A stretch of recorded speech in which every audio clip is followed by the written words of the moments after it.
안녕하십니까. 2월 21일 금요일 오전 11시를 가리키는 시간입니다. 이 시간에는 2300년 전에 중국의 장자가 한 말, 제왕, 그러니까 군주 지도자를 말하는 것이죠. 가 가져야 할 몸가짐의 태도와 자세에 대해서 이런 말을 하였습니다. 모름지기 제왕은 보이지 않는 곳에 있는 것을 볼 수 있어야 된다. 그리고 들리지 않는 곳에서 나는 소리를 들을 수 있어야 된다. 그것이 최상의 제왕의 태도다. 이렇게 말했습니다. 이것이 그 뒤 역사 발전 단계를 거치면서 그러면 차악의 제왕이나 지도자는 어떤 태도냐? 보이는 것만 본다. 들리는 것만 듣는다. 이게 차악의 지도자, 군주의 태도입니다. 이제 한 걸음 더 진화해가지고 그러면 최악의 군주나 지도자는 어떤 태도냐? 보이는 것 중에서 자기에게 편리한 것을 골라서 본다. 보이는 것 중에서 골라서 본다. 들리는 소리 중에 그 중에서 듣고 싶은 것만 듣는다. 이렇게 이제 3단계로 나눠서 최상, 차악, 최악의 지도자로 분류를 할 수 있을 것입니다. 역대 문민시대의 대통령은 이 서열에 맞춰가지고 어떻게 평가하는지는 다음 시간에 말씀드리기로 하고, 오늘은 문재인 대통령이 최선, 차악을 지나쳐서 최악의 단계에 접어들었다. 보이는 것 중에서도 자기가 편리한 것만 보고 싶은 것만 보고, 들리는 것 중에서도 자기가 듣고 싶은 것, 좋은 소리만 듣는 그 단계에 접어들었다. 이것은 정권 말기의 단계에 접어들었고, 이제 정권 말기에 여러 부정적인 증상들이 드러나기 시작했습니다. 오늘 아침 현재 보도에 의하면 우한 코로나 바이러스 때문에 100명이 훨씬 넘는 지금 환자가 발생했어요. 전 세계적으로는 중국 다음으로 한국, 아주 불명예스러운 이름이 그게 등재되어 있습니다. 대통령은 사흘 전에 이제 우한 바이러스 대체로 그 확산을 우리가 방지했다. 그러니까 기업가 여러분들 열심히 투자해달라 그랬고, 그 다음에 뭐 여당 원내대표는 뭐 우리 정부가 효과적으로 했다 그러고, 법무장관 추미애 장관이 그 법무행정이 아닌데 왜 끼어들었는지, 뭐 우리 정부가 잘해가지고 이게 수습이 되고 있다. 누구는 그랬죠. 이런 입방정 때문에 그랬는지 대통령이 말한 지 24시간, 나머지 사람들이 말한 지 12시간 만에 100명이 넘는 환자가 생겨서 세계 2위의 환자 발생국이 되어버렸어요. 그러니까 이것도 보고 싶은 것만 보고 듣고 싶은 것만 듣는 것 중에서 가려서 보고 가려서 들은 행태 때문에 이런 일이 벌어지고 있지 않나, 저는 그렇게 생각합니다. 어제 그저께 대통령 부인 김정숙 여사가 재래시장을 방문했습니다. 그런데 알려진 바에 의하면 청와대가 김 여사 방문 재래시장 그 동선에 따라서 방문할 점포, 이것을 미리 사전에 찍어가지고, 예를 들면 어떤 반찬 가게 등에서는 무엇을 살 것이니 준비를 해라. 또 어디에서는 뭐 꿀 몇 킬로를 살 테니 그 꿀을 준비하라. 이렇게 사전에 다 예고하고 경찰과 행정기관에 동원해서 그러한 조치들을 했다. 그래서 그 상인회 회장은 상인들에게 대통령 부인이 모처럼 오셨는데 우리가 언짢은 일이 많아도 계란은 던지지 마라. 계란은 던지지 마라. 최소한으로 그 예의는 지켜주자. 그 상인회 회장도 그 분위기가 험악하다는 걸 느꼈는지 그런 말을 했다고 합니다. 그래서 김 여사가 그 방문회가 고 사전에 약속한 대로 그 동선에 따라서 그 가게에서 이걸 사고 그리고 계란 투척 상황은 없었다. 이게 이제 어떤 의미에서 미리 짜고 한 경우인데, 제가 왜 이 말씀을 드리는가? 뭐 제가 이제 나이가 많이 들어가지고 중고등학교, 대학 때 자유당 시대를 경험했기 때문에 얘기인데, 이승만 정권 말기에 이승만 대통령이 남대문 시장을 방문한 일이 있습니다. 방문하고 난 다음에 그 후일담이 당시 동아일보 경향신문에 아주 자세히 보도가 됐는데 경찰과 행정기관이 동원해서 이 노 대통령이 방문했을 때 그 동선에 따라서 어느 가게에 불쑥 들지도 모르고 하니까 요즘은 김정숙 여사는 젊으니까 미리 정한 대로 들어간 것 같은데 뭐 그때만 하더라도 좀 어수룩하니까 노 대통령 남대문 시장을 방문하면서 어느 가게 들지 모르니까 그 가게 전체를 다니면서 어떻게 미리 선무 조치를 했는가 하면 대통령이 요즘 형편이 어떻소 물으면 잘 되어갑니다. 잘 되어갑니다. 이렇게 말해야 되고 물건값을 물으면 현재 시세보다도 10분의 1로 줄여서 얘기해라. 예를 들면 1,000원인데 100원이라고 얘기해라. 실제로 또 그렇게 했다는 거예요. 그래가지고 그것이 이 웃음거리처럼 신문을 장식한 것을 제가 대학생 때 본 기억이 있는데 이게 이번에 김정숙 여사가 이 시장 방문한 거하고 이게 이 동일시 하는 느낌을 제가 갖게 됐습니다. 김정숙 여사가 시장을 방문한 것은 그 이틀 전에 문재인 대통령이 아산 재래시장을 방문해가지고 청와대에서 느끼기에는 아, 이거 참 실수했구나. 그래서 그것을 회복하려고 간 것 같은데 아산시장 문재인 대통령은 방문은 엄청난 지금 후유증을 남기고 있지요. 그 어떤 반찬가게인지 여주인하고 이렇게 대화한 게 꼭 그대로 녹음이 되어서 방송에 나갔습니다. 대통령이 물었습니다. 요즘 장사가 어떻습니까? 그랬더니 여주인이 몇 마디 끝에 이 장사가 거지 같습니다. 거지 같습니다. 거지라는 표현을 했어요. 그렇게 얘기할 수 있죠. 그 말은 뭔가 하면 어렵다는 뜻이죠. 어렵다는 뜻. 어디 구걸하듯이 물건을 팔아야 되겠다는 이런 뜻이 함축되어 있는 것입니다. 그리고 이 재래시장에서는 통상적으로 쓰는 말이죠.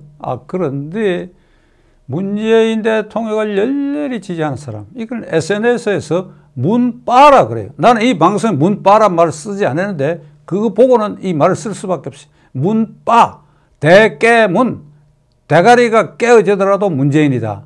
그러니까 이 문빠, 대깨문에 소속된 사람들이 그 여주인의 신상 털기를 해가지고 뭐 불매운동을 하자 하는까지 나가니까 반작용으로 무슨 소리냐? 우리가 그를 보호해야 된다. 이래서 아산보다 더 먼 곳에 있는 사람들이 가서 그 가게 물건을 다 사는 바람에 그 이튿날은 오후 3시에 물건 전부가 동이 났다. 이런 일이 벌어졌어요.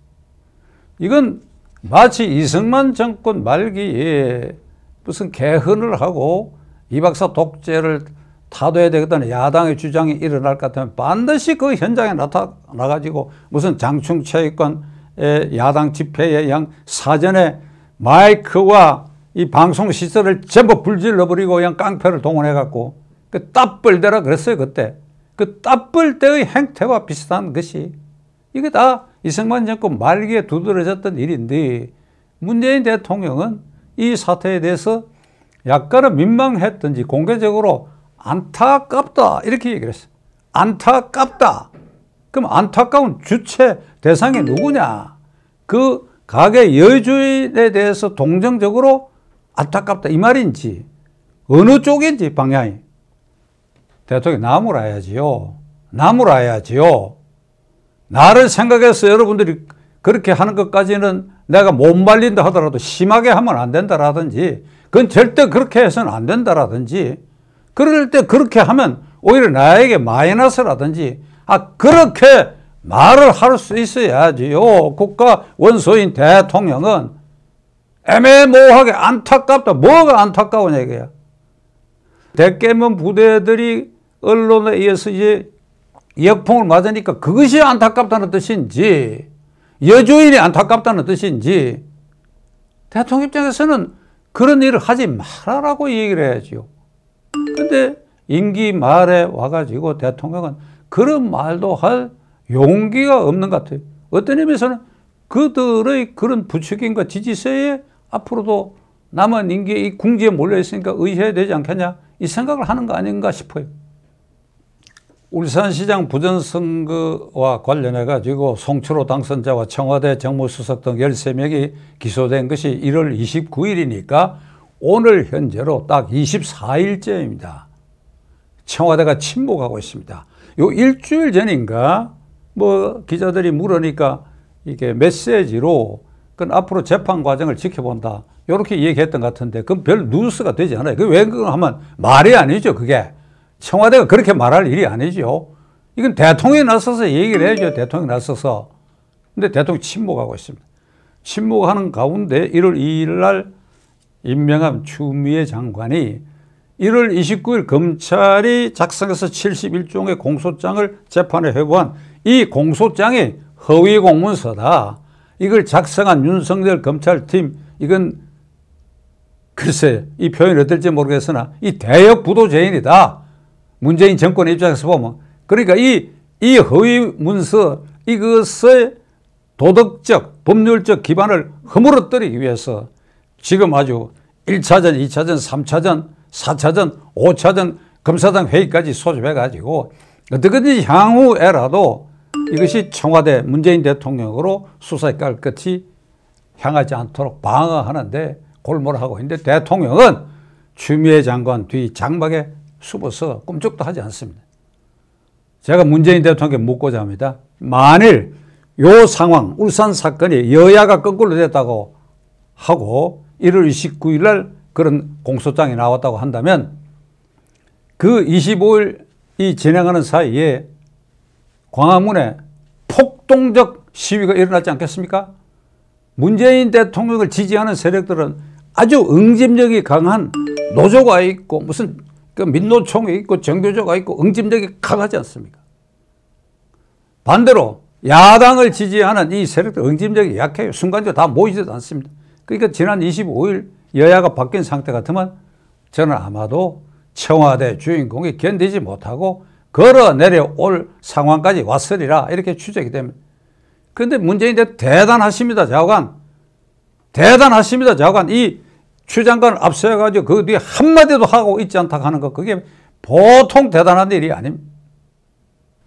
저는 이 방송을 통해서 지속적으로 2017년 5월 10일 대통령에 취임하면서 헌법에 서약을 하고 한 공약 중에 중요한 거 나를 지지하지 않은 국민도 동등하게 모시겠다. 야당을 국정의 동반자로 하겠다. 나를 비판하는 사람 가운데도 적임자가 있으면 적소에 쓰겠다. 수시로 기자회견을 해서 여러분들에게 브리핑을 하겠다.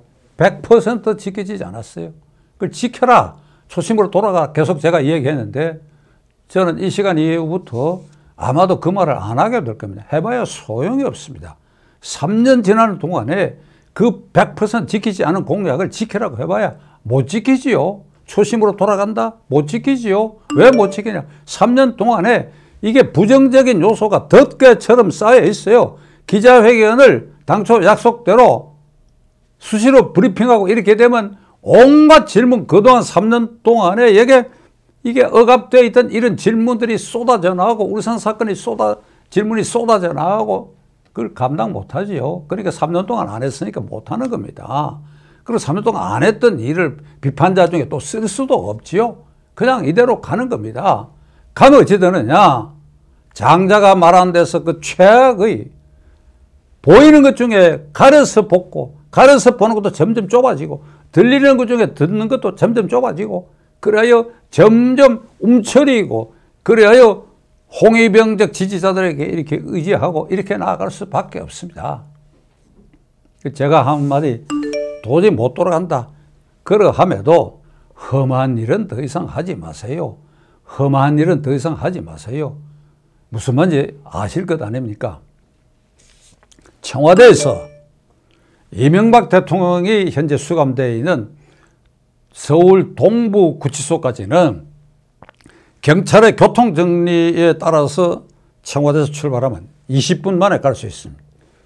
그 다음에 박근혜 대통령이 수감되어 있는 의왕구치소는 경찰의 이렇게 선도를 받으면 청와대에서 25분 만에 갈 수 있는 거리입니다. 따라서 조선조 시대처럼 뭐 정적 그 다음에 국가에 큰 죄를 지은 사람이 제주도나 남해 절해 고도 흑산도에 가 있는 것도 아니고 직전 대통령은 25분 거리에 그 앞에 대통령은 20분 거리에 이 수도권 서울 시내에 있는 겁니다. 한 번쯤 그들을 가끔 생각해 보세요. 그들이 어떤 죄를 지어서 지금 저 지경이 돼가 뭐 20년, 30년형 상상도 못할 그런 차라리 무기징역을 하든지 그래야지. 그런 형을 받고 현재 가까운 거리에 수감되어 있습니다. 그 대통령도, 그 두 대통령도 정권 말기를 행해가면서 말기적 정상을 보였지요. 그러면 문재인 대통령이 그 두 전직 대통령의 마지막 행정하고 비교를 해보십시오. 자, 그래도 장관 임기는 2년 남았고 이제 한 달여 뒤에 4.15 총선거도 있습니다. 이 과정에 무리수를 두지 마세요. 무리한 일을 하지 마세요. 부탁합니다.